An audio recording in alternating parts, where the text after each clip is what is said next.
Étudier les variations d'une fonction. Une deuxième petite vidéo pour étudier les variations d'une fonction. Donc si je définis une fonction, hop, j'ai la fonction qui a x associe x au carré fois exponentielle de 1 moins x, et je souhaite étudier ces variations. Donc je procède en 3 temps. Premier temps, c'est je dérive g. Donc on détermine la fonction dérivée. Donc g' de x, c'est égal à... Donc ici g, c'est de la forme u fois v. Avec u, c'est la fonction qui a x associe x au carré, et v, c'est la fonction qui a x associe exponentielle de 1 moins x. Et du coup, on obtient u' de x qui est égal à la dérivée de x carré, c'est 2x, et v' de x qui est égal à, hop hop hop, 1 moins x prime fois exponentielle de 1 moins x. Et du coup, 1 moins x prime, ça donne moins 1, fois exponentielle de 1 moins x, du coup, ça donne moins exponentielle de 1 moins x. Voilà. J'ai ce qu'il faut pour déterminer ma dérivée. Donc, on applique la formule, c'est u'v plus uv'. Du coup, ça nous donne u', 2x fois exponentielle de 1 moins x, plus, et du coup, u, c'est x au carré, fois moins exponentielle de 1 moins x. Et on met des parenthèses pour éviter de se tromper. Si on écrit fois et moins à la suite, il y a un problème, et en général, on oublie de développer quand il faut développer, et du coup, c'est la cata. Maintenant, je vais simplifier juste ce petit signe plus, là. Donc j'écris 2x exponentielle de 1 moins x, moins x au carré, fois exponentielle de 1 moins x. Et là, je peux factoriser. J'ai un facteur commun. Exponentielle de 1 moins x. Du coup, j'obtiens 2x moins x carré fois exponentielle de 1 moins x. Et ici, j'ai de nouveau un facteur qui apparaît là, le x.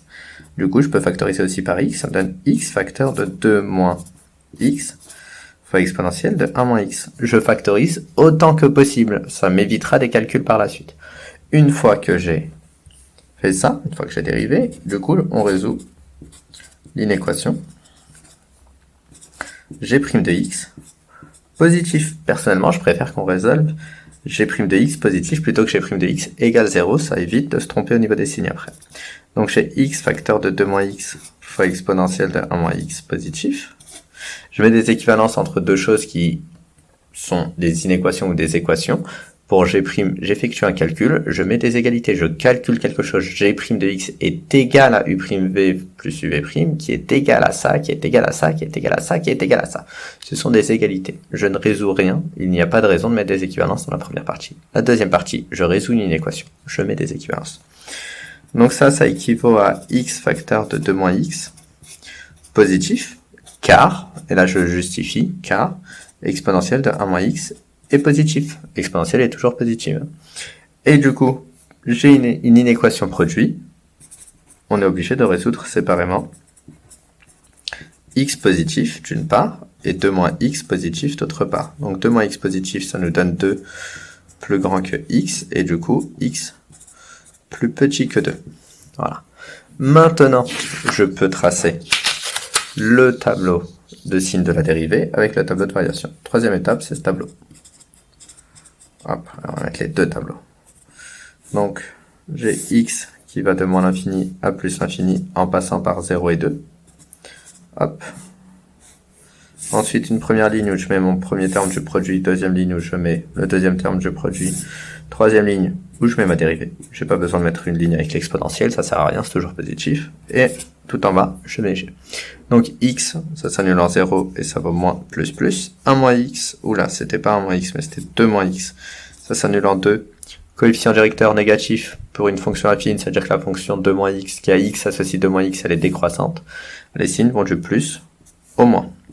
Ensuite, j'applique la règle des signes, moins et plus et plus et moins, moins. La fonction g est donc décroissante, croissante, puis décroissante. J'ai étudié les variations de la fonction g. Donc, pour résumer, on procède en 3 temps. Premier temps, dérivée. Deuxième temps, on résout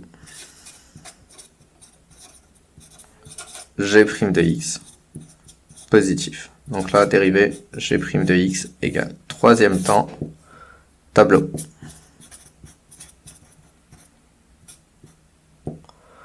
Voilà.